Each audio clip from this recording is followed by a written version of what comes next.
At my cousin's funeral, my girlfriend made a statement that she cheated on me with my former gym teacher, and then ran away crying. The last thing I expected at my cousin's funeral was for my girlfriend to take the microphone, burst into tears, and announce to the entire church, "I cheated on you, Jason. I cheated on you with Mr. Reynolds." The words echoed through the room, bouncing off the stained glass windows and crashing into me like a truck. My mom gasped. My aunt dropped her tissue. Someone whispered, "Jesus Christ." Before I could even react, Sophie sobbed, turned on her heel, and sprinted down the aisle, shoving past mourners like she was being chased by a demon. The heavy wooden doors slammed behind her. For a moment, the whole church was frozen. Then the murmurs started, and I just sat there, staring at the microphone swaying on its stand, realizing that my life had just fallen apart in front of everyone I knew. I don't even remember standing up.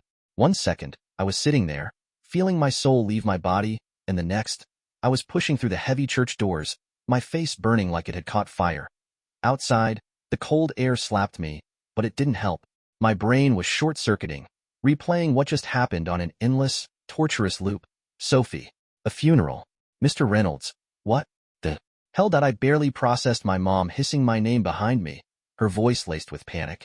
I could already picture her, hands clasped over her mouth, mortified beyond belief. Not because my girlfriend had just torched our entire relationship in front of everyone. No, because now she had to explain to the church ladies why her son's girlfriend had confessed to banging his high school gym teacher in the middle of a eulogy. And the worst part? My aunt and uncle weren't even mad at Sophie. Nope. Somehow, in their grief-stricken minds, this was my fault. Like I had planned this as some deranged stunt to overshadow Daniel's funeral. Because, yeah, obviously, that was my master plan. Bring my girlfriend to a family tragedy so she could nuke my entire existence and then sprint out like she was being chased by the devil himself. I could already hear the gossip engine revving up. This town lived for drama, and I had just handed them the juiciest story they'd get all year. I needed to get out of there. Fast I walked to my car in a daze, my ears still ringing from the gasps and murmurs inside. My hands were shaking so bad I could barely get the door open. I sat there for a second, gripping the steering wheel, my heartbeat pounding in my skull. This wasn't just embarrassment. This was social annihilation. I grew up in this town. I knew exactly how this was going to play out. By the time I even made it home, people would already be texting each other, twisting the story into something even worse. Some old lady from church probably had her phone out under the pew, spreading the news in real time. Tomorrow, I wouldn't just be Jason, the guy mourning his cousin. I'd be Jason, the idiot who got cheated on by his girlfriend with his gym teacher, and she exposed herself in front of his entire family at a funeral. The funeral. I swallowed hard. Daniel deserved better than this.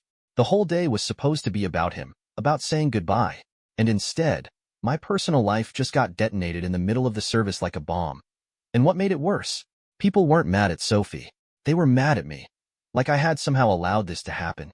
Like I was responsible for her deciding to take the mic and confess her sins in front of God and my entire bloodline. I couldn't wrap my head around it.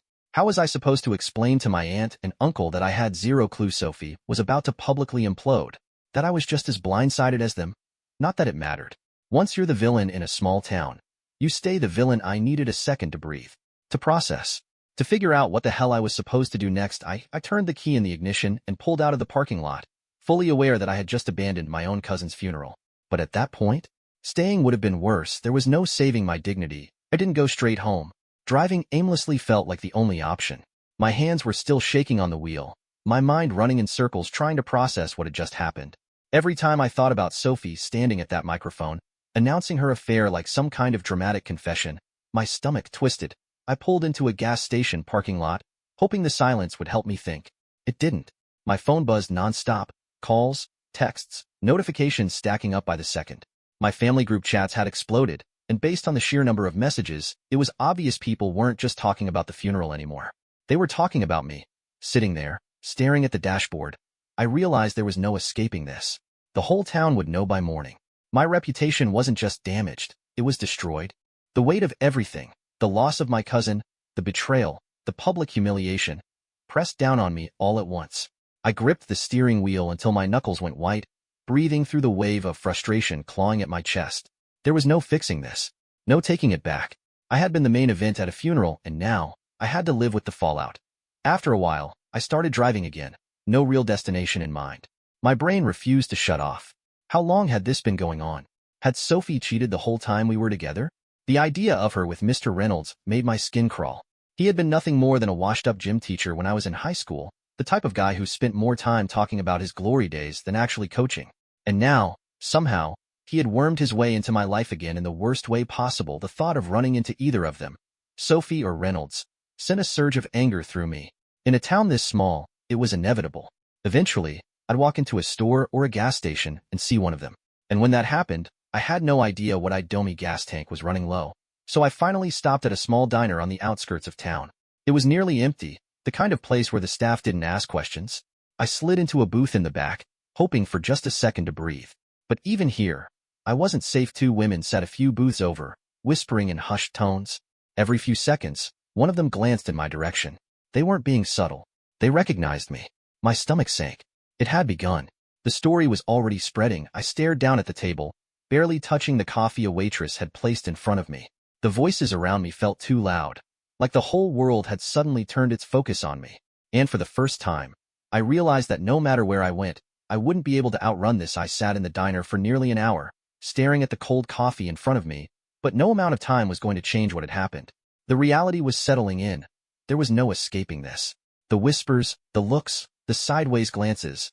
It was already starting, and this was just the beginning. Eventually, I forced myself to leave. The second I stepped outside, I checked my phone again, even though I already knew what I'd find. More messages. More missed calls. It was worse than before. People I barely even talked to had suddenly found a reason to reach out, pretending to check on me when really, they just wanted the inside scoop. Driving back into town felt like walking into a war zone. Everything looked the same, but I knew that behind every closed door, behind every screen, people were talking. At the first red light, I caught a glimpse of the local bar, and that's when I realized exactly where everyone would be tonight. O'Malley's. That bar was where people went when they wanted to talk about someone else's business. And if I knew my town, half the people in there would be rehashing my humiliation over cheap beer and greasy fries. I should have just gone home, should have locked the door, ignored my phone, and let the whole thing blow over. But something inside me refused to let it go. Maybe it was the humiliation, maybe it was the anger, but I found myself turning into the bar's parking lot before I could stop myself. Inside, it was exactly what I expected. The second I stepped through the door, the room shifted. Conversations dipped into hushed tones. Eyes flickered toward me before darting away, pretending not to stare. A couple of guys at the bar exchanged looks and smirked. I felt my blood pressure spike. I made my way toward the counter, ignoring the quiet murmurs as I passed. The bartender hesitated when he saw me, like he wasn't sure if serving me a drink would make him complicit in whatever scandal people were already building in their heads. And then, just as I took a seat, the one person I least wanted to see walked in. Me, cousin Lily. She hadn't messaged me nearly as much as the others, which I had assumed meant she wasn't part of the family-wide dogpile. But the look on her face as she spotted me told me everything. She wasn't here to check on me. She was pissed. She walked straight to me, arms crossed, her expression unreadable but sharp enough to cut. I braced myself. Whatever came next, I already knew I wouldn't like it. It's been a month since the funeral, and I'm still dealing with the fallout. For the first few days, I didn't leave the house unless I had to. Everywhere I went, people stared. They weren't subtle about it. Some of them looked at me with pity, like I was some lost puppy who didn't know it had been kicked. Others barely held back their laughter. And some, especially my own family, looked at me like I had personally dragged Daniel's casket out of the church and set it on fire. My mom refused to talk about it at first. That was worse than if she had just screamed at me. She wasn't mad about Sophie. She was mad about what people were saying. She had spent years building her reputation in this town, and now, thanks to me, she had to walk into church every Sunday and see the whispers before they even started. The week after the funeral, my aunt called her and uninvited us from the family dinner. Just like that. No yelling, no dramatic argument, just a quiet cutoff. She told my mom she needed some space before she could look at me again. That was when I realized there wasn't going to be some big moment where everything blew over. No, this wasn't going away. I was stuck with it. The town had already twisted the story into something bigger than what actually happened. By the time the funeral had been over for a week, I had heard at least 5 different versions of what I had supposedly done. Some people said I knew Sophie was cheating the whole time and let her confess at the funeral on purpose, like I had some kind of sick plan to humiliate her in front of everyone. Others claimed I had tried to fight someone in the church, maybe Mr. Reynolds himself, before running out. One version even suggested that I had gotten into an argument with Daniel's parents over Sophie, like I had actually defended her. That one made me the angriest. I didn't defend Sophie. I haven't spoken to her since that day. She sent me one text after the funeral. I'm sorry. That was it. No explanation, no real attempt to fix what she had done. Just a weak, Empty apology before she disappeared. I didn't respond. I deleted her number. Not that it mattered. People weren't interested in what really happened. They just wanted a story they could pass around. Something that would make them feel like they knew more than everyone else. The only person who came close to confronting me was Lily. She saw me at the bar a few days after the funeral. She didn't yell. She didn't even really talk. She just stood there, arms crossed, looking at me like she wanted to understand but had already decided she never would. She didn't need to say anything. The look was enough. It's been a month, and I still hear my name in conversations I'm not a part of. People don't even bother lowering their voices anymore. I thought time would help. That maybe people would get bored and move on to the next scandal. But this town doesn't forget. And neither do I. A month has passed, but people still talk. They don't even try to hide it anymore. I've stopped looking at my phone as much. The messages slowed down after the first 2 weeks, but I know the moment I check social media, I'll see some vague post from a former classmate or a comment that doesn't mention me by name, but everyone knows who it's about. Why mom still goes to church every Sunday, but she doesn't ask me to come with her anymore. She acts like everything is normal, but I know it bothers her. I see it in the way she hesitates before answering calls from relatives, how she doesn't bring up family gatherings anymore. I know I won't be invited to the next one. Lily hasn't spoken to me since the night at the bar. I've seen her around, but she always looks away before I can figure out whether she's still angry or just doesn't care anymore. And Sophie? She's gone. I don't know if she left town or just disappeared from my world, but I haven't seen or heard from her since that one-word text. Someone told me she's still with Mr. Reynolds, but I didn't ask for details. I don't want to know at first. I kept expecting some kind of closure, an apology that actually meant something. A conversation with my aunt where she realizes I wasn't the one who ruined the funeral.